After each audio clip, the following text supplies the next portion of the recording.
nagpakulo ako ng mainit na tubig.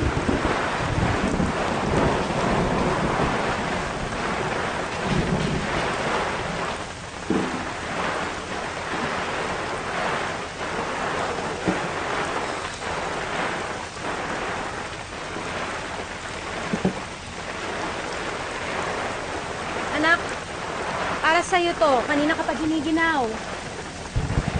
Ayoko po niyan. Baka mamaya, magkasakit pa po ako dyan eh. Anak, okay to sa'yo kasi na-sterilize ko na to, oh. Itong tubig, pwede mo na inumin. Ayoko po talaga. Oo naman, oh. Tingnan mo nga, oh.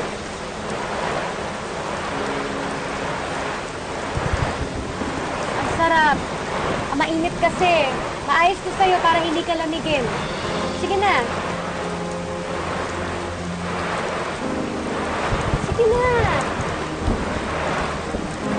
Sige na. Catherine. Gusto niyo pong maniwala ako sa inyo? Parang ang hirap-hirap naman po ng gusto niyo ah. Alam niyo po kung bakit? Dahil hindi ko na po kayo pinagkakatiwalaan. I don't trust you anymore.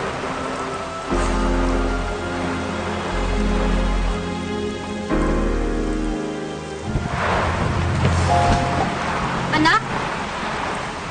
Hindi niyo naman ako anak, di ba? Kaya nga wala kayong pakialam sa akin eh. Anak, kaya kita pinuntahan kasi nag-aalala ako sa'yo. Pero tingnan niyo yung nangyari. Stranded pa tayo dito oh. Mas okay pa sana kung hindi niyo na ako pinakailangan eh. Catherine, hindi ko naman ginusto na nangyari sa atin to. Lalo na po ako. I'd rather be alone. Kung sana iniwan niyo na lang po akong mag-isa. Magkasama na lang po kami ng mga kaibigan ko. Eh di sana mas masaya po ako ngayon. Sana lang yung pwede kong kasama kasi wala naman si Lola ngayon eh. Anak, nandito naman ako. Tagal na kayong wala sa akin.